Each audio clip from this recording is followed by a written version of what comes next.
Congratulations on the super success of Devara. Thank you. అయితే cinema పూజ మొదలుకొని ఈ రోజు రిలీజ్ అయిన తర్వాత ఈ ఇంటర్వ్యూ వరకు it has been maybe a jam packed journey మీ ఇద్దరికి.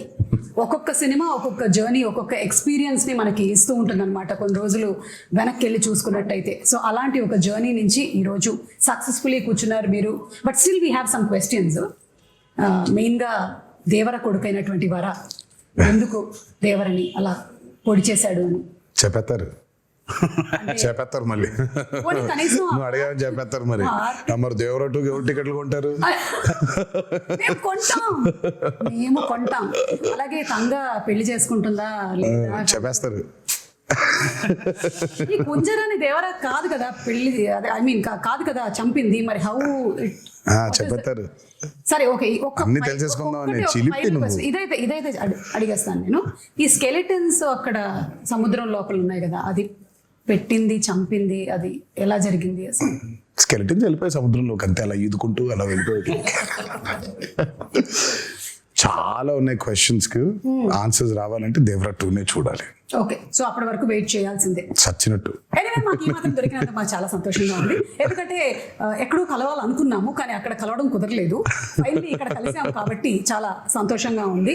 బికాజ్ ఒక స్టేచర్ రావటము.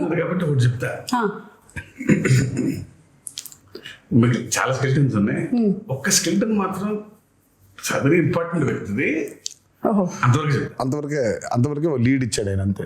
వెరీ ఇంపార్టెంట్ పర్సన్ ఒక స్కెలిటన్. అంటే మేము ఆల్రెడీ సినిమాలో చూసేసామండి ఆ వ్యక్తిని, లేకపోతే చూడబోతున్నాం అన్ని చెప్తే మరి. Investigation very important. Very investigate చేయడానికి నువ్వు పోలీస్ ఆఫీసర్ కాదు, మేము క్రిమినల్స్ కాన్విక్ట్లు కాదు. ముందుగా శివ గారితోనే మొదలు పెడదాం అనుకుంటున్నాము. ఒక క్వశ్చన్ టు శివ గారు. ఈ వెయిట్ అన్నిటికీ సంబంధించి మీరు ఒక స్కెలిటన్ కి సంథింగ్ క్లూ అయితే ఇచ్చారు మీరు. ఇక రకరకాల మీమ్స్ వస్తాయి అంటే they will find it out. మీకు కూడా రానటువంటి ఆన్సర్స్ వస్తాయి అక్కడి నుంచి. అయితే వైలెన్స్ మీకు అంత చుట్టం కాదు కదా, మీ వేరే సినిమాలతో పోలిస్తే ఇందులో ఒక 5 times ఎక్కువ అని అనుకోవచ్చా మీరు ఇది వరకు తీసినటువంటి సినిమాలతో పోలిస్తే? వైలెన్స్ పదం బాగా. పదం బాగా పొయిటిక్ వైలెన్స్ అనొచ్చు. అంటే బిగ్గెస్ట్ కాంప్లిమెంట్ చెప్తాను నా వరకు వచ్చింది. One of my friend US doctor, వాళ్ళ అమ్మాయికి 15 or 16. ఓకే, అమ్మాయిని తీసుకుని వెళ్ళారంట. వెళ్ళిపోయిన తర్వాత అమ్మాయి సినిమా చూసేసి ఇంటికి వెళ్ళి నేను మళ్ళీ వెళ్ళాలి అని గోల. ఫ్రెండ్స్తో వెళ్తాను. ఇక 15+ కాబట్టి ఫ్రెండ్స్ వెళ్ళిపోవచ్చు. సో వెళ్ళిన తర్వాత ఇంటికి వచ్చిన తర్వాత సరే అతను ఫోన్ చేసినప్పుడు నేను మాట్లాడుతున్నప్పుడు I want more action in part 2 because నేను షాక్ అయ్యాను. ఏంటంటే every blood is like a painting అంది అమ్మాయి. Correct, that's the biggest compliment. Girl వాటిని పెయింటింగ్ లా చూసిందంటే. యూజువల్ గా వెన్ యూ యాక్షన్ ఉన్నప్పుడు when there's so much of a massacre, especially the interval block, when there's so much of massacre happening, usually గా ఎక్కడో చిన్న Gor feel అవుతాం. అవును, but it was a very intentional. And first నుంచి కూడా అదేంటో Siva coining was bigger and bloodier, bigger and bloodier, bigger and bloodier అని. Because ఆయన మూవీస్ చూసుకున్నట్టయితే I think Devara is high on action. మామూలుగా ఆయన మూవీస్ చూసుకుంటే యాక్షన్ కొంచెం తక్కువ ఉంటుంది, స్పేస్ ఉన్న యాక్షన్ చాలా ఇంపాక్ట్ఫుల్ గా ఉంటుంది. కానీ నాకు తెలిసి దేవరాలు ఉన్నంత యాక్షన్ బహుశా ఆయన మూవీస్ ఎందులోనూ ఇంత యాక్షన్ లేదు. And it was a very intentional. ఆయన ఫస్ట్ నుంచి కూడా లేదు ఇది యాక్షన్ ఉండాలి. కానీ నేను అన్నాను, శివ రక్తం ఎక్కువైపోతుందా, బిగ్గర్ అండ్ బ్లడియర్ అనేస్తున్నావు, ఇప్పుడు మనకి చాలా ప్రాబ్లం అయిపోద్దేమో, మనకి ఏ సర్టిఫికెట్ వచ్చేస్తుందేమో అంటే మీరేం వరి అవ్వకండి, ఐ హ్యావ్ అ ప్లాన్. దగ్గరుండి మరి పోయిటిక్ గా తీసుకున్నాడు. So if you look at the actions the very poetic, gore కాకుండా అబ్బా భలే ఉందే, ఇంపాక్ట్ఫుల్ గా ఉంటూ ఆర్టిస్టిక్ గా ఉంటుంది. Correct. Starting from the first ship లో జరిగేటువంటి సీక్వెన్స్ ఏదైతే ఉందో అది కూడా it is so beautifully done. నాకు తెలిసి మనకి తెలుగు సినిమాల్లో అలాంటి సీక్వెన్స్ స్టార్ట్ అవ్వడం అనేది చాలా రేర్ గా చూసాను నేనైతే, అసలు లేదు. సో దాని గురించి ఎన్ని రోజులు కష్టపడ్డారు తారక్ మీరు? అది తీసారో 14-15 రోజులు తీసారు. అది అంటే అది ఒక సెటప్ కాదు కదా. సో ఇట్స్ బేసిక్లీ షిప్ కూడా ఫుల్ గా ఇరెక్ట్ అయిన ఇరెక్ట్ చేసిన స్క్రిప్ట్ షిప్ కాదు అది. సో బిట్స్ అండ్ పీసెస్ గా 4 డిఫరెంట్ సెటప్స్ అవి. అది 4 డిఫరెంట్ సెటప్స్, మళ్ళీ దాని చుట్టూ వాటర్ రిక్రియేట్ చేయాలి. అండ్ దట్స్ చాలా మంది చాలా ఫైట్ లో ఉండదు అది, కానీ దర్స్ a lot of jumpings and చాలా కేబుల్ వర్క్ కానీ. అది కెనీ బేట్స్ చేశాడు అది. ఆయన 14-15 days చేసాం దానికి. మనకు అంత ట్యాంక్ ఉంటుంది, వీళ్ళు బోట్ల మీద వెళ్ళాలి. సో అప్పుడు ఏమన్నా నాకు స్పేస్ ఉండాలి ఈ బోట్లు పెడతాను. తర్వాత ఇది రిమూవ్ చేసి షిప్ ఓన్లీ వీళ్ళు ఎక్కడానికి కొంచెం ఎడ్జే ఉండాలి. ఫుల్ షిప్ పట్టదు. సో ఫుల్ షిప్ వేరే, మళ్ళీ షిప్ పైన యాక్షన్ కి మళ్ళీ వేరే సెటప్ వేసుకో. అంటే మళ్ళీ షిప్ వెనకాల భాగం, ముందు భాగం ఉండదు, వెనకాల భాగం వేసుకోవాలి. And there so much of play. అటు సైఫ్ గారు ఉన్నారు, ఇటు కింద ఏమో శ్రీకాంత్ గారు ఉన్నారు, పైన ఏమో బోల్డ్ జరిగిపోతుంది. అమ్మో. So it was a very, ఇది కాకుండా కోస్ట్ గార్డ్ బోట్స్ రావాలి, కొంచెం టాస్కింగ్ ఇదే బిట్ అది. అంటే షార్ట్ బై షార్ట్ డిజైన్ చేసుకో ఉండటం వల్ల 14-15 రోజులు అయిపోయింది. లేకపోతే అది నెల పట్టేసి ఎగ్జాక్ట్లీ చూస్తేనే it was like completely intense. And మీరు ఆ క్యారెక్టర్స్ ని కూడా ఎలా క్రియేట్ చేసేసారంటే మాకు ఫస్ట్ వాళ్ళు అలాంటి వాళ్ళు దేనికైనా సరే సిద్ధంగా ఉంటారు, ఎలాంటి వాటిలో అయినా నిష్ణాతులు అని చూపించేసరికల్లా it was like we're ready to watch them అనమాట. ఇప్పుడు ఇంకేమేం చేయగలుగుతారు. ఒకటి పొగ వస్తుంది అక్కడి నుంచి, సిగరెట్ నుంచి అంటే వాడిని అక్కడి నుంచి మాయం చేసేయాలి. సో అంత బ్రిలియంట్ గా డిజైన్ చేశారు. అండ్ ఈ బోట్స్, ఈ షిప్స్ విషయానికి వచ్చేసరికల్లా the production design Sabu Cyril గారు అమేజింగ్ అండి, అమేజింగ్. అంటే మీరు బోట్స్ రెంట్ కి తెచ్చారా, బోట్స్ కొన్నారా, బోట్స్ చేయించారా? చాలా బోట్స్ ఉన్నాయి ఇందులో. మొత్తం చేయించాము, ఇప్పుడు నీకే అమ్మేద్దాం అనుకుంటున్నాను. అంటే దేవరా 2 కి మరి పనికొస్తాయో తెలీదు, కొన్ని రోజులు అమ్మేసి మళ్ళీ కావాలంటే కొనేద్దాం.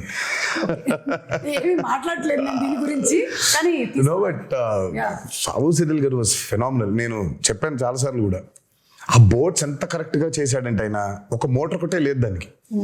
నిజంగా దానికి ఒక మోటార్ అటాచ్ చేసేస్తే వెళ్ళిపోతుంది సీలో కూడా. అది ఎంత ప్రూవ్ చేశాడంటే ఆయన కరెక్ట్ గా గోవాలో షూట్ చేస్తుంటే ఇవే పడవలు వెళ్ళాలి. సరే శివ వెళ్ళి ఈయన మొత్తం రెక్కి చేశాడు, పడవలు ఉన్నాయని చూస్తే ఆ పడవలేమో దేవరా అనే ఈ ఎర్ర సముద్రం వరల్డ్ లోకి పట్టట్లేదు. దే ఆర్ ఆల్ కలర్ఫుల్, వెరైటీగా ఉన్నాయి. ఏం చేద్దాం అనే సిచ్యువేషన్ లో ఉంటే ఈ బోట్లన్నీ అక్కడ తీసుకొచ్చి హైదరాబాద్ నుంచి ట్రాన్స్పోర్ట్ చేసి దానికి ఒక మోటార్ బిగించేసి తీసుకెళ్లిపోయారు సీలోకి. అంటే మోటార్ ఒకటి లేదు కానీ but they were actual boats proper గా క్రియేట్ చేశాడు ఆయన. సో అసలు ఐ మీన్ సాబు సిరిల్ గారు అసలు ఈ మూవీకి especially because it was on water. మాకు పెద్ద అసలు ఎక్స్పీరియన్స్ ఉందంటే లేదు. ఆ నీళ్ల మీద అల్లలు కానివ్వండి, ఈ హ్యాడ్ టు క్రియేట్ వేవ్స్. 2 ప్రొక్లైనర్లు డిగ్గర్లు తెచ్చి దానికి అలా చేస్తుంటే అది వేవ్, న్యాచురల్ వేవ్ క్రియేట్ అయ్యి మళ్ళీ రిపుల్స్ రావాలి వేవ్స్ లో. దానికి మోటార్ బోట్లు, ఐ మీన్ బోట్ మోటార్స్ పెట్టి ఒక 6-8 మోటార్లు పెట్టి దాన్ని చేశారు. దాని తర్వాత దానికి స్మోక్ రావాలంటే కింద డ్రై ఐస్ వేసారు. అయ్యో అసలు సార్ మీరు రాసేటప్పుడు అనుకున్నారా సార్ ఇన్ని జరుగుతాయి మనకి, కొంచెం వాటర్ కాకుండా బయటికి తీసుకొద్దాము అని? అప్పుడప్పుడు లేదు, ఛాన్స్ లేదు. ఎందుకంటే సముద్రం మీద కథ, సముద్రం పక్కన గ్రామాల మీద కథ, సముద్రం మీదకి వెళ్ళే భయం లేని మనుషుల మీద కథ. ఇంకా water is a part of the film కదా. వీళ్ళెంతో వాటర్ అంతే సినిమాకి. ఇంకా ఫస్ట్ నుంచి అనుకుంది గట్టిగా అది, అందుకే ఇవాళ అవుట్పుట్ అది. వాటర్ లేకపోతే అసలు ఎగ్జాక్ట్లీ. అండ్ చాలా మంది ఇప్పటికీ కూడా కొన్ని రీజియన్స్ లో అలాగే బతుకుతారు కదా, వాళ్ళకి మోడ్ ఆఫ్ ట్రాన్స్పోర్ట్ అంతా ఇంకా బోటే. You don't have any other. అందుకే వెన్ మూవీ పూజ జరిగిన రోజే ఆయన చెప్పాడు, forgotten coastal villages, forgotten coastal lands అంటే చాలా ఉన్నాయి, మనకు తెలియదు. బేసిక్ మనకు ఊళ్ళో ఉన్నాయని కూడా తెలియదు, మనకు ఊళ్ళు ఉన్నాయని కూడా తెలియదు. సో చాలా ఉన్నాయి ఊళ్ళు ఇంకా. సో అలాంటి ఒక మిథికల్ వరల్డ్ క్రియేట్ చేస్తే అలా ఉంటుంది. చాలాసార్లు కూడా చెప్పాను. అందుకే ఈరోజు వెన్ సినిమా చూసిన తర్వాత how audiences are giving the output చూసుకుంటే, రివ్యూస్ చూసుకుంటే, అసలు ఇంకా కాసేపు ఒక 15 నిమిషాల తర్వాత ఇంకా మీ బయటికి రాలేము. ఆ ఎర్ర సముద్రం చుట్టూ మనమే ఏదో పెద్ద పడవ వేసుకొని వెళ్ళిపోయి వీళ్ళందరూ చూస్తున్నట్టు ఫీలింగ్ వచ్చేస్తుంది మనకి. So you're there in that world creation చాలా ముఖ్యమైపోయింది ఈ రోజు ఎస్పెషలీ చాలా ఫిల్మ్స్ చూసుకుంటే వరల్డ్ క్రియేషన్స్, ఎస్పెషలీ మనకి బాగా దాన్ని పరిచయం చేసింది బాహుబలి. బాహుబలి 1 and 2 చూస్తుంటే కాసేపు బయటకు ఉండవు మనం. యూఆర్ లిటరలీ ఇన్ మాహిష్మతిలో ఆ కుంతల్లో ఆ జలపాతం కింద ఊళ్ళో అక్కడే తిరుగుతూ ఉంటాం మనం. వరల్డ్ బిల్డింగ్ ఈ రోజు ఆడియన్సెస్ కి చాలా చాలా చాలా చాలా ఇంపార్టెంట్ అయిపోయింది. You take a movie like KGF, అందులోనే ఉండిపోతాం మనం. లిటరల్ గా కోలార్ గోల్డ్ ఫీల్డ్స్ లోనే ఉన్నాం మనం. Absolutely. మొన్న రీసెంట్ గా రిలీజ్ అయిన కల్కి అయినా it world building has become a very important aspect. It was there before in western movies లో వరల్డ్ బిల్డింగ్ చాలా ఉండింది. మనకి ఈ రోజు చాలా ముఖ్యం అయిపోయింది అది. Correct. ఆడియన్సెస్ కూడా something they have to watch something which they haven't watched before. ఆ ఎక్స్పీరియన్స్ లేకపోతే I think pulling audiences to the theatre is very difficult. Yes. And that way Devara has been very successful in that world building. అవును. అండ్ మీరు చెప్పినట్టు Sabu Cyril గారితో పాటు మనకి రత్నవేలు గారు చేసినటువంటి సినిమాటోగ్రఫీ, ఆ పోయటిక్ వైలెన్స్ అని లేదా పోయటిక్ యాక్షన్ సీక్వెన్సెస్ అని మీరు ఏదైతే అన్నారో దాన్ని అంత బ్యూటిఫుల్గా ఇప్పుడు నాకు గుర్తు చేసుకుంటే నాకు బ్లడ్ అలా కనిపించట్లేదు. ఇట్స్ ఆల్ వెరీ ఓకే వీళ్ళ మధ్యలో గొడవ జరుగుతుంది, ఈ క్యారెక్టర్స్ ఉన్నాయి అని అంతే పోయటిక్గా ఉంది. సో రత్నవేలు గారికి హ్యాట్స్ ఆఫ్ అండి. ఐ మీన్ ఎస్పెషలీ వాటర్కి వచ్చినప్పుడు when you're using VFX it's actually the toughest. Water creation చాలా టఫెస్ట్ అసలు. వాటర్ క్రియేషన్ చేసినప్పుడు దాన్ని కరెక్ట్గా లైట్ చేయకపోతే దొరికిపోతాం. అల్టిమేట్గా అందరికీ తెలుసు అది విఎఫ్ఎక్స్ లోనే చేశారు అని, బట్ తెలియకూడదు. అంటే ఒక 5 నిమిషాల తర్వాత మనం ఎంత తలుచుకున్నా మనం స్టోరీ పుల్ చేసేస్తుంది కాబట్టి యూ ఫర్గెట్ ఇట్ కంప్లీట్లీ. మనకేంటంటే వెన్ యూర్ డూయింగ్ విఎఫ్ఎక్స్ చాలా న్యాచురల్గా చేయగలిగాలి. అందుకే చాలాసార్లు అంటాను పాపం విఎఫ్ఎక్స్ని బాగా హైగా వాడుకుంటే ప్రొడక్షన్ డిజైనర్కి పెద్ద పేరు రాదని. అవును. కాకపోతే ఆయన పాపం చేసింది చాలా ఉంటుంది. మనం అన్ని విఎఫ్ఎక్స్ అనేసుకుంటాం, బట్ ఆయన చేసింది చాలా ఉంటుంది పాపం. వాళ్ళు బోట్లు వెళ్ళి వాటర్ అంతా ఆయన క్రియేట్ చేసింది. ఇప్పుడు ఆ వేరంతా ఆయన క్రియేట్ చేసింది. దూరంగా ఉన్న వాటర్, ఇంటరాక్షన్ లేని వాటర్ క్రియేటెడ్ కానీ కరెక్ట్. మిగిలినంతా వీళ్ళ బోట్స్ వెళ్తుంటే వేవ్స్ కూడా అవును అవును. ఒకటే టోన్ లో లైటింగ్ మెయింటైన్ చేస్తూ ప్రతి ఎపిసోడ్ కు డిఫరెంట్ లైటింగ్ స్కీమ్ ని పెట్టుకున్నాడు ఆయన. చాలా చాలా చాలా అద్భుతంగా చేశారు ఆయన. ముగ్గురు నాకు రాండీ, సాబు గారు, యుగంధర్ ముగ్గురు చాలా ఇంపార్టెంట్. అంటే అందరం సింక్ లో లేకపోతే every shot tension, every shot was designed properly.